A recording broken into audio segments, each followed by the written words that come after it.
인류 역사는 가문의 역사라고 이렇게 말할 수가 있습니다. 어떤 가문에 태어났냐에 따라서 그 인생의 가치가 달라지기 때문입니다.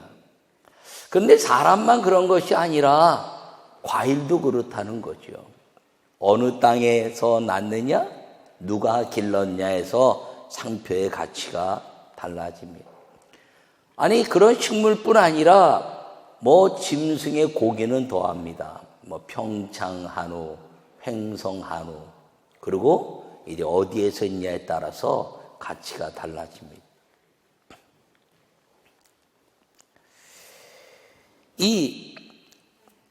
그러나 이 온 인류 가운데서 모든 만물의 그 가치는 사람이 정하지만 그 모든 만물 가운데 최고의 그 가문은 역시 사람이라는 사실을 기억하기를 간절히 바랍니다.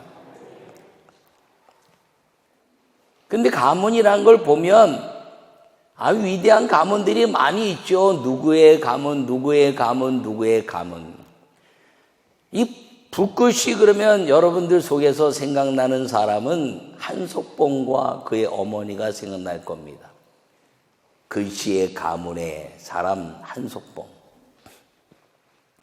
율곡이를 잘 길러낸 심사인당의 이야기를 봐도 그 놀라운 가문을 돌이켜보면 참 그 위대한 가문이 되었다 이렇게 말할 수가 있습니다. 이순신 장군도 그렇다 말할 수 있습니다. 이 가문을 만들어 간다는 것은 한 사람이 어떻게 살았느냐에 따라서 그 가문의 가치가 달라지고 있다는 것인데 성경도 그렇습니다. 성경도 가문의 역사라 이렇게 말할 수가 있습니다. 이 가문의 역사라 말할 수 있는 성경은 근데 좀 다른 것이 있다면 성경의 가문은 어떤 가문에 의해서 만들어진 것이 아니라 하나님이 우리 모든 사람들을 하나님의 가문으로 만드셔서 그 하나님의 가문 안에서 믿음의 순종의 열매를 거둔 사람들의 그 계승의 역사가 성경의 역사라는 사실을 기억하기를 축원합니다. 오늘 이 마태복음 1장 아브라함과 다윗의 자손 예수님 그리스도의 계보라 이렇게 말하고 그리고 유다 계보의 왕들의 이야기가 쭉 나옵니다. 전부 다 왕들의 이야기입니다. 그리고 마지막은 마리아에게서 그리스도라 칭하는 예수님이 나셨다 이렇게 말합니다. 이 빛나는 가문에 대한 역사죠. 근데 이 가문의 역사 속에서 이 믿음에 대한 가문의 그 계승을 이어간 사람이 다가 아니라는 거예요. 아브라함은 시작이라면 다윗은 빛을 낸 사람이고 그 왕들의 이야기들 가운데서 누가 어떻게 살았냐에 따라서 이 아브라함과 다윗의 계보를 이어서 예수 그리스도의 빛나는 그 가문의 역사를 물려받는 사람이 다가 아니라는 거예요. 여러분, 기독교의 생명력은 누구나 신앙 안에서 빛나는 가문이 된다는 것입니다. 그런데 어떤 사람은 이 빛나는 가문의 역사를 누리는 사람이 있는가 하면 어떤 사람이 이 빛나는 가문을 소중히 여기지 않고 살아가는 사람이 있다는 것입니다. 나는 오늘 여러분 모두 우리 성도들이 이 예수님 안에서 아브라함과 다윗의 자손 예수 그리스도의 세계라 그리고 윤보한의 세계라 말하는 여러분 각자 이름의 아름다운 빛나는 가문을 만들어가는 축복의 위대한 추수절기를 맞이할 수 있기를 축원합니다. 요한의 말씀을 함께 읽겠습니다. 빛나는 가문이 되는 것은 한 사람 때문입니다. 잘 계승하면 가문이 계속 빛이 납니다. 예수님 한 분으로 우리는 빛나는 가문의 계승자로 행복해지는 것입니다. 할렐루야. 여러분, 오늘 본문은 예수님의 가문을 이야기하고 있습니다. 아브라함과 다윗을 통해서 유다 계보를 통해서 유다 자손으로 말미암아 이제 실로가 오시기까지 홀이 떠나지 아니할 것에 대한 창세기 약속이 오늘 이 이 마태복음을 통해서 가문을 이야기하고 예수님이 막 태어난 사람이 아니라 이스라엘 민족 유대인들이 기다리는 왕으로 오실 예수에 대한 가치를 설명하면서 이 하나님의 아름다운 역사를 통해서 우리가 얼마나 행복해질 수 있는가를 말씀해 주고 있는 것입니다. 오늘 이 본문에는 두 사람의 큰 아주 중요한 사람을 이야기할 수 있는데, 하나는 시작인 아브라함이요, 하나는 아름다운 열매의 빛을 발하는 예수님입니다. 오늘 이 빛나는 가문의 두 사람에 관한 이야기를 하는데, 그 첫 번째 함께 읽도록 하겠습니다.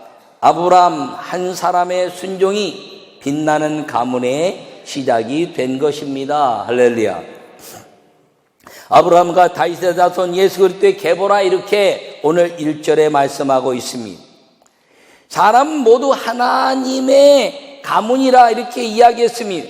그런데 하나님을 떠나면 하나님의 가문에 대한 가치를 잃어버리지만, 하나님 안에서 순종하면 이 하나님의 가문의 복을 누리는 시작이 될 수 있다는 걸 기억하기를 축원합니다.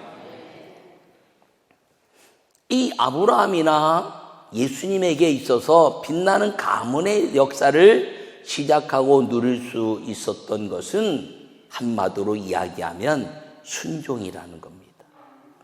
여러분, 순종이 이 헌신을 가져오기 때문인 것입니다.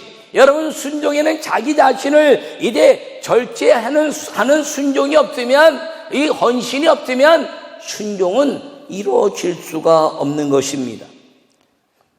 아브라함의 이야기를 보더라도 그렇지요.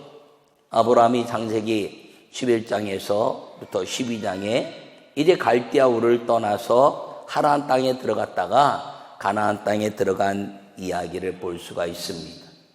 여러분, 이 데라는 우상을 섬기는 가정이었어요.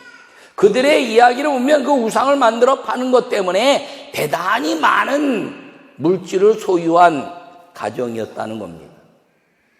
그 물질을 버리고 정해진 그 땅으로 가라 하는 것은 대단히 어려운 이야기입니다.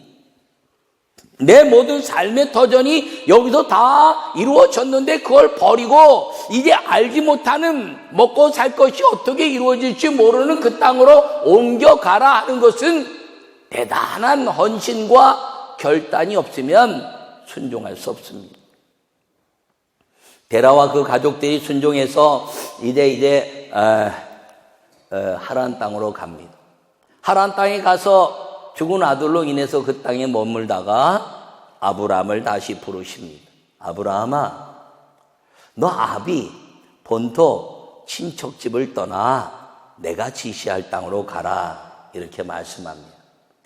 여러분, 이 아비를 떠나라는 것은 창세기 읽다 보면 205세를 향수하고 죽은 데라, 그리고 아브라함에게 떠나라 한 창세기 12장의 역사와 11장에 대한 역사를 보면 데라가 죽은 다음에 아브라함이 떠나라고 이렇게 착각해서 읽을 수가 있습니다. 근데 실제 나이를 계산해 보면 데라가 145세에 떠나고 아브라함은 75세에 하란에서 아브라함이 데라 아버지를 떠납니다. 그러니까 205세를 향수하고 죽은 이 데라는 아브라함과 헤어지고 나서 60년을 혼자 살았다는 거예요. 그 늙은 아버지를 두고 떠나는 아브라함, 어떻게 떠날 수 있습니까? 떠나기가 쉽지가 않습니다. 근데 이 아브라함은 145세 된 늙은 아버지를 두고 떠난다고 생각하니, 그것도 가는 곳이 정해져 있지 않은, 갈 바를 알지 못하는 곳에 가서 이끌려 가라는 것, 이 아브라함에게 있어서는 대단한 헌신의 결단이 있었다는 겁니다. 순종에는 이 결심과 헌신이 있을 때 이루어지는데, 그랬더니 그에게는 고통이 있고 아픔이 있었지만 주님께 그 헌신하고 그리고 순종한 것 때문에 하나님은 아브라함을 예수 그리스도의 족보 위에 가장 첫 번째 사람으로 만들어 놓는 믿음의 가문의 시작이 되게 하셨다는 사실을 기억하기를 간절히 축원합니다. 저도 이렇게 이 가문에 대한 족보가 많이 있는데 제가 이렇게 새로 만들어 놓은 족보가 있습니다. 왜냐하면 저는 안 믿는 가정이 자랐기 때문에 나와 우리 집사람 그리고 우리 부모님들 그 다음에 우리 자녀들 쭉 해놓고 이제 믿음의 시작이 나로부터 됐으니까 나와 우리 아내 또 처갓집은 믿음의 시작이 오래됐으니까 이만큼 해놓고 나는 여기서부터 만들어가는데 이제 유영이, 소영이, 기성이 그 다음에 결혼하면 남자, 결혼하면 남자, 결혼하면 여자 이렇게 해놓고 이제 자녀들 쭉 만들어가려고 족보를 그려놨습니다. 내가 시작이 됐어. 하나님 우리 자녀들에게 부족하지만 안 믿는 가정에서 예수를 믿고 이 빛나는 가문의 시작이 되게 하신 하나님의 은혜, 그 은혜를 자손들에게 남겨주고 싶은 이야기 때문에, 그리고 그 밑에다가 한 줄을 기록한 건 너도 빛나는 가문을 계승하여라. 여러분, 우리 모든 성도들이 이 아브라함과 다윗의 자손 이렇게 이야기하고 있는 것처럼 이 아브라함의 한 사람 순종으로 빛나는 가문의 시작이 이루어지고 이스라엘 역사 가운데 가장 위대한 왕 다윗을 이뤄냈을 뿐 아니라 예수 그리스도가 오게 하시는 하나님의 아름다운 쓰임받는 사람이 됐던 이 아브라함의 역사가 우리 모든 이 추수절기에 우리 성도들 가운데 이 빛나는 가문의 아름다운 역사 그리고 순종의 은혜를 이루어가는 추수의 절기에 여러분들이 하나님께 드리는 빛나는 가문의 추수가 될 수 있기를 간절히 축원합니다. 두 번째 함께 읽도록 하겠습니다. 예수님 한 분의 순종이 빛나는 가문을 누리게 된 것입니다. 할렐루야. 아브라함은 시작이라면 예수 그리스도는 가문을 누리게 한 분이라는 겁니다. 오늘 16절에 야곱은 마리아 남편 요셉을 낳았으니 마리아에게서 그리스도라 칭하는 예수님이 나시니라. 할렐루야. 여러분, 예수님이 나셨다는 거예요. 예수님이 나신 사건을 가만히 보면요, 예수님 메시아고 왕 중에 왕이시고 그리고 하나님의 아들로서 사셨던 그 천국에 대한 가치를 내려놓고 인간의 몸으로 오셨다는 것은 아브라함의 순종보다 더 엄청난 결단과 이 사람을 사랑해내는 가치가 아니면 될 수가 없었다는 것입니다. 예수님의 인간 탄생은 갈대우를 떠나 아브라함과 비교할 수 없는 순종이었습니다. 하늘 보좌를 두고 오신 것은 하늘에 빛나는 가문을 회복시켜 에덴 하늘과 그리고 천국 땅의 권세를 우리에게 물려주기 위한 하나님 아버지의 계획 속에 순종한 열매였다는 사실을 기억하기를 간절히 바랍니다. 예수님을 믿는다는 것은 이 구약의 가문의 역사를 뛰어넘어 예수님을 믿는다는 것은 이제 누구든지 주의 이름을 통해서 믿기만 하면 그 누구든지 다 빛나는 가문이 될 수 있는 겁니다. 예수님이 이 땅에 오셔서 주의 이름을 부르는 사람들마다 구원받게 하시고 예수님을 믿는 사람들마다 그 예수님으로 말미암아 수많은 한 사람 한 사람마다 예수님의 그 가문의 역사를 누리게 하신 그 은혜는 이제는 왕이 아니어도 왕이 될 수 있고 제사장이 아니어도 제사장이 될 수 있는 너희는 왕 같은 족속이요 택함 받은 나라요 제사장이라 말씀하신 그 선언이 예수님 때문에 이루어졌기 때문이라는 것을 기억하기를 축원합니다. 예수님의 제자들 12제자를 한번 보십시오. 베드로를 중심으로 한 어부들, 또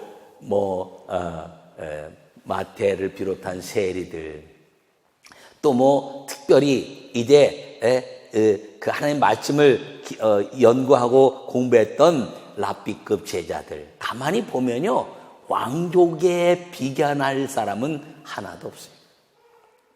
뭐 바울이 뛰어나긴 하지만 예수님 이후의 사람들이, 또 누가가 뛰어난 세상에서의 가치를 가지고 있지만 그렇게 예수님 이후에 일어난 사람들, 그러나 그 모든 사람들도 이 왕의 계보를 이어가는 사람은 없습니다.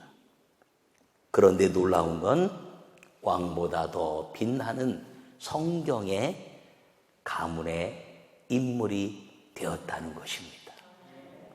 여러분, 어부였는데 예수님의 사도가 되었고 제자들의 사도가 됐다는 것은 이 빛나는 가문을 누리게 하시는 예수님의 은혜를 그들이 우리 가운데 보여주고, 이제는 주의 이름을 부르는 모든 사람들마다 왕같은 족속이요 제사장이요 택함받은 하나님의 나라의 백성이라는 사실을 말씀하시면서, 이제는 누구든지 예수 그리스도 안에서 순종하는 사람이 되기만 하면 빛나는 가문의 아름다운 은혜의 주인공이 될 수 있다는 약속이 우리에게 보여주고 있다는 사실을 기억하기를 축원합니다. 예수님이 제자들뿐 아니라 오늘 성경에 기록된 여인들의 이야기를 봐도 그렇습니다.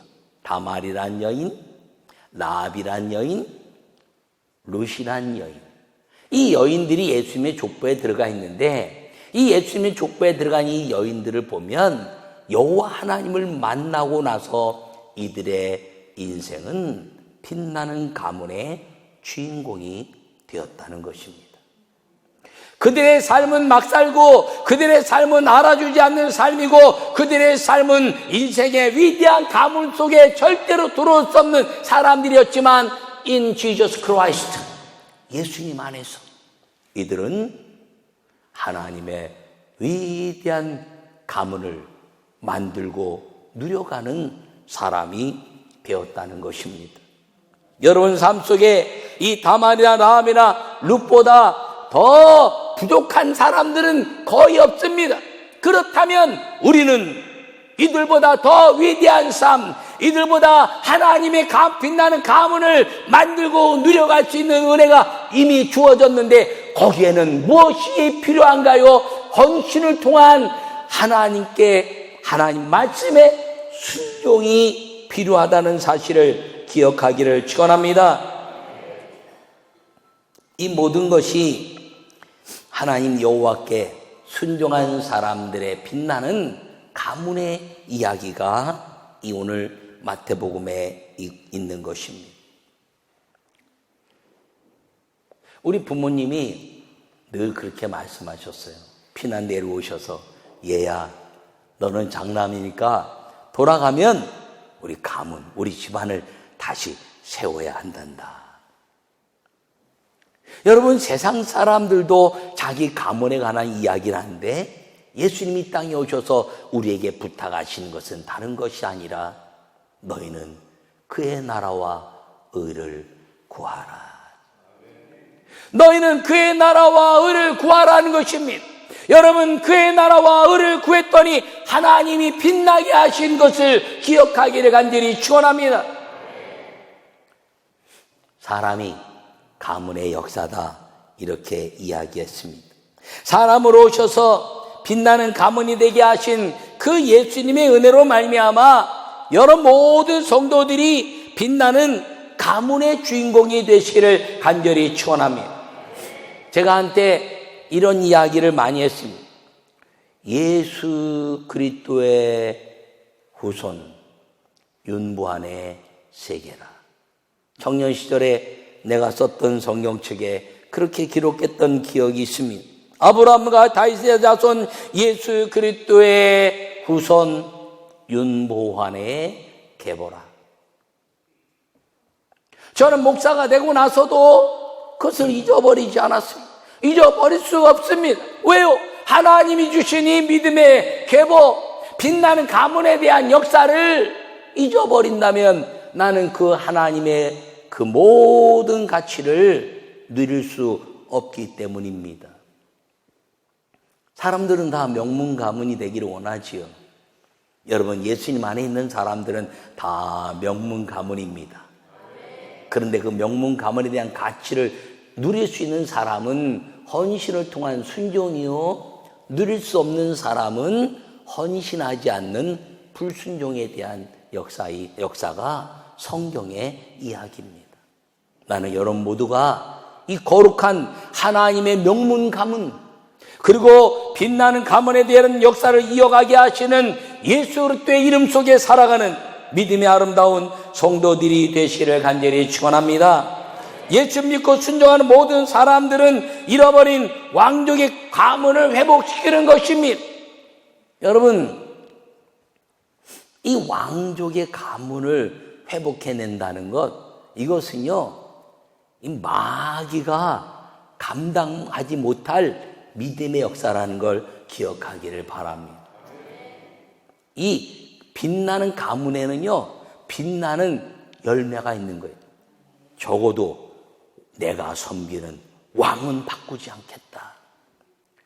적어도 내가 섬기는 왕은 바꾸지 않겠다는 그 단호한 결심, 그 순교적 가치가 오직 한 분이신 하나님을 섬겨낼 때 우리의 모든 빛나는 가문의 역사를 이루는 계승자요, 시작이요, 그리고 후손들에게 남겨주는 거룩한 유산이 될 수 있다는 걸 기억하기를 축원합니다. 이 가을에 여러분 많은 열매를 맺어가고 추수감사절이라고 우리가 예물도 드리고 그리고 이제 과일도 드리고 수많은 것들을 주님 앞에 드리고, 야, 하나님이 이렇게 맺어주셔서, 하나님이 열매를 맺어주셔서, 하나님이 이런 이제 결과를 주셨더라고 이제 감사하는 이 절기에 과연 나는 어떤 가문의 믿음의 열매를 맺었는가를 돌이켜보고 빛나는 가문을 계승해가는 믿음의 주인공들 되시기를 간절히 축원합니다. 진정한 빛나는 가문은 예수님 때문에 행복을 줄 수 있는 자녀, 예수님 때문에 행복을 말할 수 있는 이 가문에 대한 역사가 하나님의 자랑이고 자부심이라는 사실을 기억하기를 축원합니다. 내 자녀들에게 내가 자랑스러운 가문의 부모, 조상, 내 후손 가운데 자랑스럽게 말할 수 있는 가문의 계승을 이어가는 자녀 그리고 후손들이 되었을 때 우리는 한 시대 한 사람으로 말미암아 가문이 이루어지고 영원히 잊어버리는 세상의 가문이 아니라 아브라함과 이삭과 야곱의 하나님이라고 말씀하시는 대를 이어가며 하나님의 빛나는 가문의 축복을 누릴 수 있는 믿음의 사람이 된다는 것을 기억하기를 간절히 축원합니다. 너희는 택하신 족속이요 왕같은 제사장들이요 거룩한 나라요 소유된 백성이니 이는 너희를 어두운 데서 그의 기이한 빛에 들어가게 하신 이의 아름다운 덕을 선포하게 하려 하심이라. 할렐루야. 베드로전서 2장 9절의 말씀입니다. 우리를 이렇게 하나님의 빛나는 가문으로 만드신 것은 어두운 데서 불러내어 그의 기이한 덕을 선포하고, 하나님이 나 이렇게 만드셨어요. 여러분도 하나님의 가문이 될 수 있습니다. 하나님이 나 이렇게 빛나는 가문으로 만들어주셨어요. 하나님을 아버지라 부르게 하셨습니다. 여러분 잃어버린 형제들이여 주께로 돌아와 잃어버린 가문의 주인공 되시기를 선포하기를 원하시는 그 하나님의 은혜 때문에 우리를 빛나는 가문으로 지속적으로 만들어가고 계승하고 계시다는 사실을 기억하고 믿음의 아름다운 성도로 살아서 순종으로 하나님의 그 왕족의 빛나는 가문을 만들고 그리고 계승하고 시작했으면 누리게 하는 믿음의 아름다운 가문의 주인공들 다 되시기를 간절히 축원합니다.